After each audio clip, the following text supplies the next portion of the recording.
after I graduated college, I've been on YouTube. I've been posting a lot of our family interactions, and people are somehow really drawn to what goes on in our family. So now there's a lot more emphasis and energy being told on effective storytelling, as well as just connecting brands with the audience of content creators that are like very well aligned with the messaging and the product. I love storytelling, I love editing. And I think till this day, what really excites me is also that I could do different things, but with the same original algorithm. We've just seen like this huge groundswell of new people trying because the barrier now is as low as it's ever been. Hello and welcome to Connected. I'm Brian Cragen, sitting in for Divika Pollan. So, who do you follow online? The world of influencers has always existed. A few decades ago, it was mostly celebrities or sports stars who gave thoughts on what products you should use, what you should listen to, or how to live your life. But with social media, that circle widened dramatically to where anyone can become an influencer, content creator, or KOL, a key opinion leader. And the successful ones use their online personas to make a lucrative income. And now, as social media and media altogether evolves, the world of influencers is also changing. So to discuss what's next for influencers and influencer marketing, we're joined by YouTuber and influencer Christina Huang of the YouTube channel靠右邊走in Taipei, and co-founder and president of CreatorDB, Hynam, also in Taipei. Thank you both for joining us. So to start out with, Christina, like I said, you have a YouTube channel and you're also an influencer here in Taiwan. I kind of want to know what it is that you think draws people to follow you or subscribe to your channel and watch your videos. Yeah, so something that definitely draws people into my channel is my background, because my dad's Taiwanese, my mom's American. They met on a singing show like 25, 30 years ago called Jiang. I'm pretty sure like if you're a little older in Taiwan, you would probably know this show. No offense, no offense. But then they had me and my brother. And now after I graduated college, I've been on YouTube. And I've been posting a lot of our family interactions, and people are somehow really drawn to what goes on in our family. So that's probably one of the major sources of my audience. Yeah, I can definitely understand that. I've known your mom for probably 13, 14 years now because of television shows, and that's how I met you. So I know that you're definitely an interesting family for sure. Thank you, thank you. And Noah, I was wondering, what is it that actually draws brands to feel like influencers are worth the investment for their marketing campaigns or whatever else they're doing? Great question, Brian. I think it's really a case of brands looking for authenticity in their marketing. People these days have grown up with such saturation of marketing all around us that I think everyone's got a little bit numb to it. We've got good at filtering it out. So by working with content creators online, we kind of reach people in a way that's not very offensive. Like we're being communicated with by someone that we have a relationship with and that we know well and trust and understand. So it's really about having effective messaging. And as a really nice bonus, content creators obviously have their own audience base that they've built up over time, much like a television network 20 or 30 years ago. Similarly has an audience in place ready to be communicated with. Right, and like you said, having that audience base is really important. And I have to admit that I ran my own YouTube channel for a few years, and I can tell you firsthand, it's not easy being an influencer. Our contributor, Jay Chern, tracked the highs and lows of the business with Zhang and Kira, two up-and-coming Taiwanese influencers. Although becoming a KOL may seem glorious, the path is not as easy as it appears. It takes a considerable amount of time and effort to reach a point where you can be a full-time KOL. 花很多的力气去形塑你想要在这频道里面给大家什么样的东西，然后你也必须知道你的强项是什么。不是每个人在年轻的时候都能够抓到说，哦，其实大家最喜欢你的什么。你以为大家喜欢你的什么，其实大家喜欢另外一个。你以为大家喜欢你很帅，其实大家喜欢帅哥出糗的样子，大家喜欢你出糗的状态。那你能不能接受你出糗？上个月成绩很好，但这个月跌了，那你也会一定心情会受影响，或者是你突然本来成绩不好，你突然变好，你可能很开心，但是你也会很慌张，你会想说，那我这个成绩能持续到何时？其实会有很多心理的内耗的。对，我觉得直播最辛苦的就是自己的心态。For the full version of that feature, visit our YouTube channel or the TaiwanPlus website. So, Christina, I want to throw it to you here first. So, like Kira just said, one of the biggest stressors for a creator is watching the unstable number of views that some videos may get. How do you deal with that kind of stress? Or what do you do when you see the numbers kind of moving around in a way you're not so happy about? Oh my God, that is actually really hard because it is hard to like see the numbers do really well, and then like I could definitely relate to what she was saying. Like it drops and then so does your whole mood, and then you're thinking like, how do I get these numbers back? I watched a Netflix series with, I forget what it's called, but it was talking about numbers, and it was talking about how people get really excited about numbers. And I think it's like once you figure out and learn how to not care about it, which is not easy, then it's easier to kind of like focus on what you're doing and not look at the numbers. Like for me personally, I love numbers, but I really try to like stay away from numbers or comments just so I can have the peace in my mind and know that I'm doing what I want to do and it's okay. Yeah, that definitely makes sense. And Noah, in the past, also working with brands, an important thing for those brands is definitely going to be the kind of metrics like likes, views, engagement of all kinds. So do you think that brands now were relying on that as heavily as they used to, or what do you think it is that maybe means more to them now with collaborators?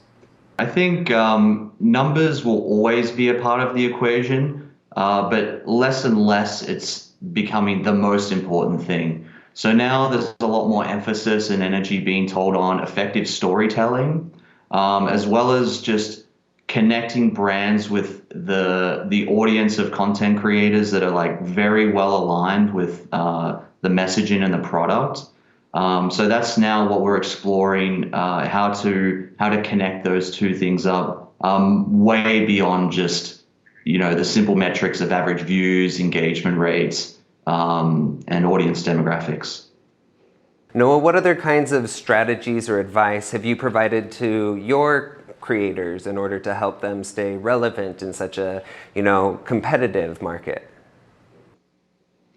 Look, I think at its core, you need to maintain the passion for creation. So it's kind of becomes a little bit obvious sometimes when a creator maybe falls prey to caring too much about the algorithm, and then they're just creating something that they want to do well and not something that they want to bring into the world and actually create. So it's all about kind of keeping true to yourself. And I think that also can evolve over time as well. So I think a challenge for a lot of creators is to be actively discovering like where they want to take things to remain interested in their own project.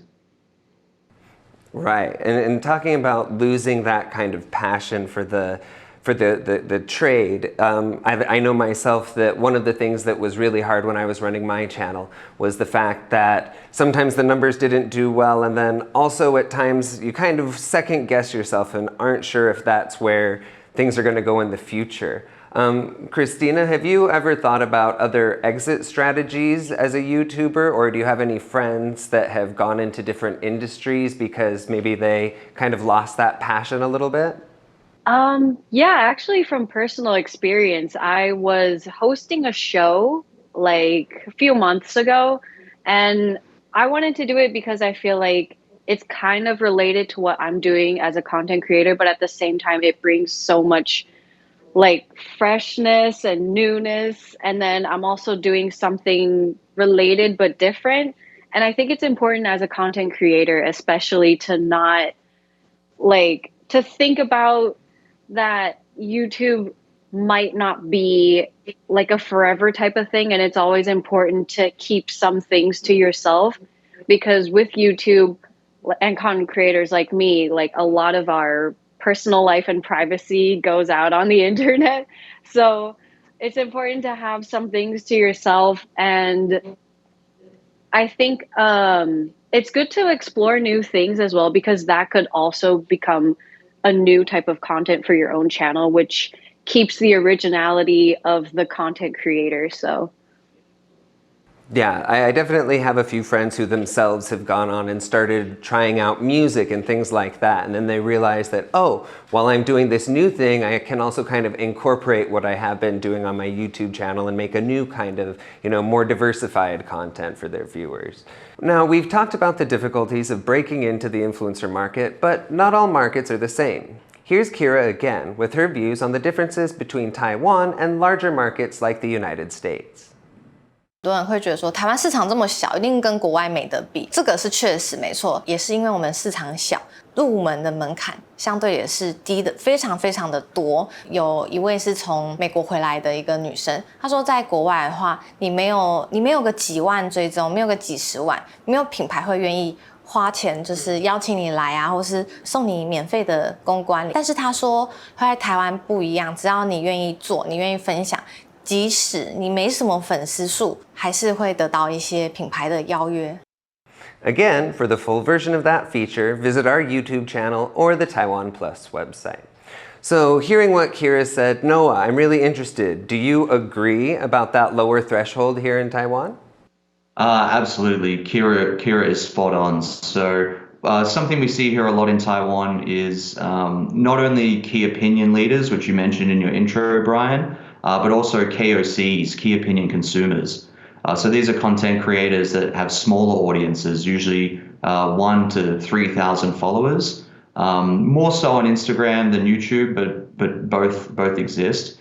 And with the adoption of new technology, it's becoming very easy for brands to reach out and touch many more creators in a cost and time efficient way. So we're seeing lots and lots of activity on this smaller scale. And often these creators, like Kira mentioned, they might just be working for product or a small amount of upfront cash or some kind of commission-based structure. But it's becoming very, very popular, and there are several local tech companies here in Taiwan that are kind of leading that charge. And the island does very well in this respect. Yeah, that's interesting that you mentioned that, and I want to come back to something similar to that in just a second. But before, I'd like to ask Christina, what do you think? Have you noticed any differences between like Taiwanese and foreign brands and the way that they collaborate with you as a creator, or their expectations even? Yeah, it's definitely different. From my experience, I've had agents work with me before, and usually when it's like foreign brands, the structure line is a bit more simple, while as the Taiwanese brands, they would have like a lot more detail to go through. But the difference is in the pay. Like Taiwan pays more when it comes to sponsors, while as the brands abroad might not have that much pay, but it's like more simple to go through when it comes to these things. Okay, so a little bit of a difference kind of with the pay structure. And when you say like it's easier to go through with the foreign brands, do you mean that there are more like requirements in the contracts for working with Taiwanese brands, or? Yeah, more requirements with the Taiwanese brands. They like to be more detailed in what they want to say. For example, like maybe a supermarket. I don't want to go too much into detail, but they would have a lot of like, make sure to say this, and then the guidelines are like a lot. While as, let's say, foreign brands that I've personally worked with, let's say VPNs or like some apps, it would be more straightforward, and they would like to simplify it, have like a 90 to 120 second integration within the video, while as clients I've worked with in Taiwan would like to have like a full package and make sure that the audience sees the product throughout the whole video.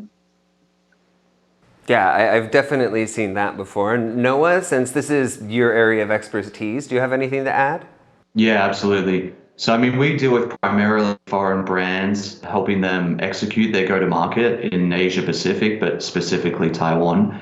And I think probably what really speaks to the heart of Christina's point here is that foreign brands, they need to place a greater amount of trust in not only their partnered agencies, such as myself, but the content creators too. So it's pretty typical that a lot of brands in US and Europe, which is kind of where we play, might not even have a Chinese speaker. So, you know, they're really relying on us to craft a story, and they give us the freedom to operate. And usually what we do with that freedom is to provide the content creator with a lot of freedom, right? So usually it's just a couple of key points, the unique selling points of the product. Please mention these, please bring them up. Otherwise, do whatever you want with it. And I think there's also a greater acknowledgement from Western brands that marketing must be fun. And we already mentioned authenticity. It must be authentic. So I think sometimes Taiwanese brands can fall into a bit of a trap of being too prescriptive with their scripting, and it ends up just being very ad-ready and not that much personality from the creator gets to show through, which overall just weakens the effectiveness of the ad spend. Recently, there's been more of a push to move towards nano influencers and micro influencers. And these are influencers with under 10,000 or under 100,000 followers, respectively. Noah, what do you think it is that is the appeal of these smaller creators to these brands, like the KOCs that you mentioned earlier? Yeah. I think it has a lot to do with the niche audiences, right? So, I mean, if you're a mega influencer, you've got 1 or 2 million subscribers, like that's kind of the level at the top end in Taiwan. A lot of the time, their content needs to be kind of broad and general and accessible. So if you're wanting to market a product that is quite niche in its use case, like let's say, for example, some device in particular for your kitchen, right? Then you don't want to go with a creator that is running around building stuff, having fun for the general audience. You want to find content creators like in the kitchen with a passion for cooking and with an audience that's tuning in to watch that particular content. So that's really where that granularity, I suppose, of audiences really becomes a factor. I see. Now, I kind of want to talk a little bit about the personal experience of being a creator a little bit. So, Christina, I'd like to first ask you, what has been your favorite, the most exciting thing, or your most memorable experience going through this path as a creator, good or bad? Okay. I think what's really exciting is that I'm in full control over what I do, and also that the whole reason I started this YouTube channel was also because of COVID. And I think it was the first time that I got a video over 100,000 views. I was like, oh my God, like, can this keep happening? And ultimately, like, I started to follow that path. Like, I did a video about COVID and like the differences about what COVID looks like in Taiwan, how I was still going to school, and then what it was like in Boston. So I had my brother take footage in Boston, and because of that, people got to see the differences with our lives in Boston and life here in Taiwan, and then a little bit of our family. And then from learning from that, that's how everything kind of just shifted in my career, and it became more of a sustainable type of thing. So it definitely got really exciting to know that I can make money off of doing something that I love, because I love storytelling, I love editing. And I think till this day, what really excites me is also that kind of like I could do different things, but with the same original algorithm. Like, I don't know if you know what I mean, like kind of like keep it in the family, but at the same time, like I took my dad to Iceland, and last year I took my mom to Australia. So it kind of revolves around the family, but at the same time, I'm trying to do different things as well. And on top of that, of course, like the sponsors that I have sometimes give me the funds and allows me to do what I love doing. Yeah. Yeah, I can completely understand that. Being able to continue doing the thing that you originally set out to do, but having some new tools at hand that can help you do that definitely make it a lot more fulfilling. Noah, I'm interested. Christina just mentioned something about how she has control of everything. For you, that feels like it could be a little bit worrisome maybe sometimes, working with all of these creatives who have all their own opinions and things like that. What is it like, and how do you manage kind of, that give and take?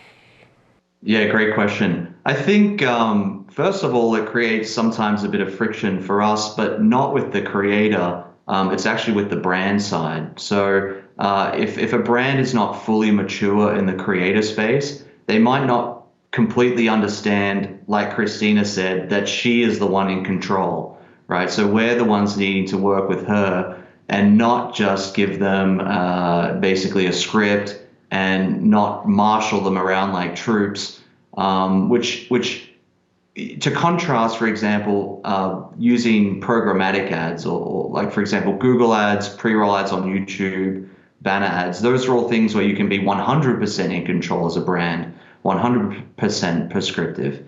But with creators, it's really a melting pot of ideas and a true collaboration between the brand, the agency, and the creator themselves. And if you're not getting strong input from all three, your marketing efforts are in trouble. Yeah, that definitely makes sense. Christina, I'm also wondering, we just talked about kind of how having those sponsors makes it so that you could do more and more, but practically speaking, what do you think is the actual cost for someone to break into the influencer market, to start being a content creator? What does it cost?